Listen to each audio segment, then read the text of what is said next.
मुरादाबाद के मशहूर और मरूफ मरहूम इंतखाब हुसैन कदीरी के पुत्र इंतसाब हुसैन कदीरी ने पत्रकारों को जानकारी देते हुए बताया कि किस तरह से जश्न ईद मिलादुन नबी मनाया जाए और कौन सा झंडा लगाया जाए, जुलूस अमन अमान के साथ और पुरखुलूस अंदाज में निकाला जाए। उन्होंने पत्रकारों को आगे जानकारी देते हुए बताया। जी हजरत, आपका क्या नाम है?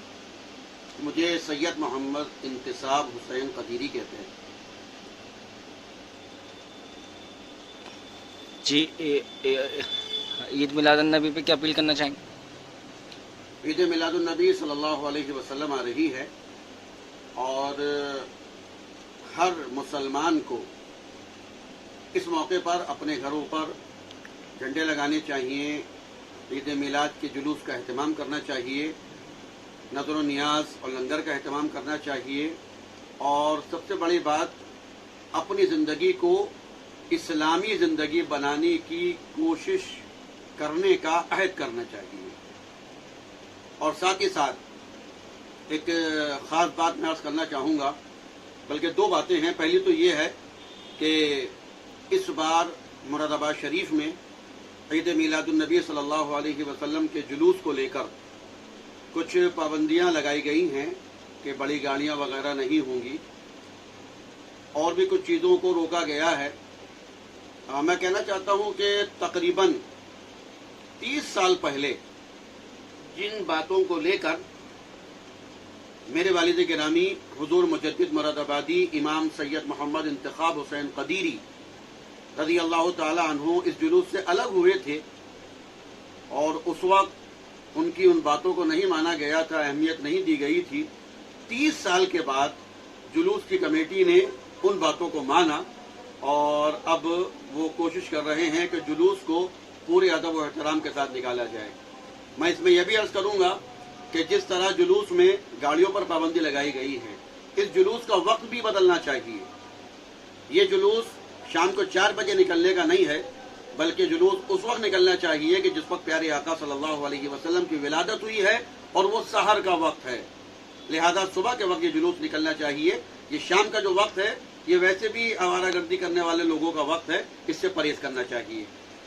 दूसरी और अहम बात यह है कि कुछ लोग कुछ काम नादानी में और बेतवज्जोही की वजह से कर जाते हैं। उनका मकसद नहीं होता ऐसा करना, मगर कर जाते हैं।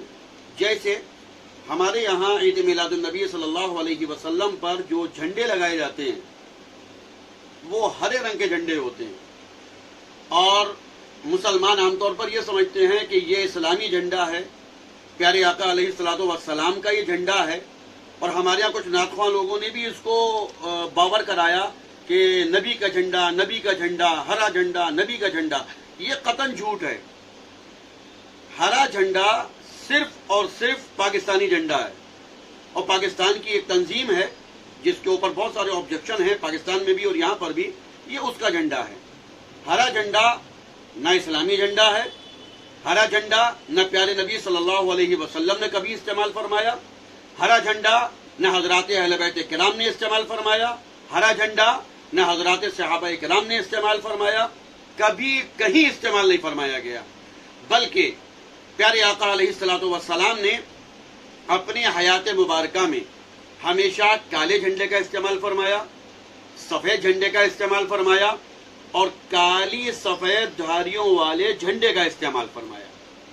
प्यारे आका सल्लल्लाहु अलैहि वसल्लम ने कभी हरे झंडे का इस्तेमाल नहीं फरमाया। प्यारे आका सल्लल्लाहु अलैहि वसल्लम जब दुनिया में तशरीफ लाए तो हज़रत जिब्रील अमीन अलैहिस्सलाम ने एक झंडा काबे शरीफ की छत पर गाड़ा, एक झंडा मशरिक में लगाया, एक झंडा मगरिब में लगाया, लेकिन कहीं पर भी उन झंडों का कोई कलर नहीं मिलता है कि वो झंडे के जो हजरत जिब्रील ने लगाए थे वो किस कलर के थे।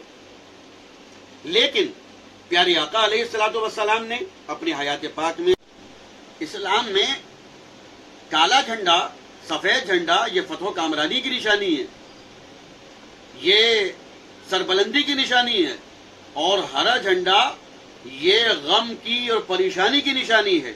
मेरे पास हवाले मौजूद हैं कि हरा झंडा ये गम की निशानी है और काला झंडा या सफ़ेद झंडा ये फतह कामरानी की निशानी है। کتابوں میں حوالہ موجود ہے. اسی کے ساتھ ساتھ ایک شعبہ میں اور ختم کرنا چاہوں گا. کچھ لوگ کہتے ہیں کہ ہم گنبد خضرا شریف کی نسبت سے ہرا جھنڈا استعمال کرتے ہیں. تو میں بتانا چاہوں گا کہ گنبد خضرا شریف جو ہے پیارے آقا علیہ الصلوۃ والسلام کے روضہ پاک پر جو گنبد بنا ہوا ہے، یہ نہ تو صحابہ کرام نے بنایا، نہ تابعین نے بنایا، نہ تبع تابعین نے بنایا، بلکہ یہ 600 سال پہلے خلافت عثمانیہ کے دور میں بنایا گیا. اور جب یہ بنایا گیا تو یہ ہرا گنبد نہیں تھا، بلکہ یہ سفید گنبد تھا. اس کا نام گنبد خضرا نہیں تھا، گنبد ابیض تھا. یہ سفید گنبد تھا اور ابھی تقریباً 250-300 سال پہلے اس کو ہرا کر دیا گیا. تو جو بزرگوں نے پہلے بنایا بھی تھا تو وہ سفید گنبد شریف بنایا تھا، یہ ہرا گنبد نہیں بنایا گیا تھا. لہذا یہ ہرا رنگ جو ہے یہ رسول پاک کا لگایا ہوا نہیں ہے، صحابہ کرام تابعین تبع تابعین کا لگایا ہوا نہیں ہے، بلکہ یہ تو آج کے بادشاہوں کا لگایا ہوا ہے. تو ہمیں پیارے نبی کی سنت کی اتباع کرنی ہے، آج سے کسی بادشاہ کے کلر کی اتباع نہیں کرنی ہے. وہ ہرا بالکل نہیں تھا، بلکہ وہ کالا تھا یا سفید تھا یا کالی سفید دھاریوں کا تھا. ایک پیلا جھنڈا پیارے آقا علیہ الصلوۃ والسلام کے سامان پاک میں سے نکلا کہ جب آقا علیہ الصلوۃ والسلام نے پردہ فرمایا اور آپ کا سامان شریف دیکھا گیا تو اس میں ایک پیلا جھنڈا بھی ملا، مگر پیارے آقا نے اس کو استعمال نہیں فرمایا. استعمال کالا جھنڈا یا سفید جھنڈا یا کالی سفید دھاریوں کا جھنڈا استعمال فرمایا. لہذا تمام ایمان والوں کو چاہیے کہ اس پاکستانی جھنڈے ہرے جھنڈے سے اپنے آپ کو بچائیں، اور وہ جھنڈا کہ جو پیارے آقا علیہ الصلوۃ والسلام کی سنت ہے، جو کلر کا جھنڈا پیارے آقا کی سنت ہے، اس کلر کے جھنڈے کا استعمال کریں. اور وہ کلر یا تو کالا ہے یا سفید ہے یا کالی سفید دھاریوں والا جھنڈا ہے. اس کے ساتھ ساتھ ایک چیز یہ بھی بہت ضروری ہے کہ ہم عید میلاد النبی صلی اللہ علیہ وسلم پر محافل کا انعقاد کریں، میلاد شریف کریں. جگہ جگہ لنگر ہونا چاہیے، لیکن ہر چیز ادب و احترام کے ساتھ ہونی چاہیے. اللہ تبارک و تعالی ہم سب کو صحیح طریقے سے عید میلاد النبی صلی اللہ علیہ وسلم منانے کی توفیق عطا فرمائے اور بادب طریقے سے منانے کی توفیق عطا فرمائے، اور اس کی برکتوں سے ہم سب کو مالا مال فرمائے.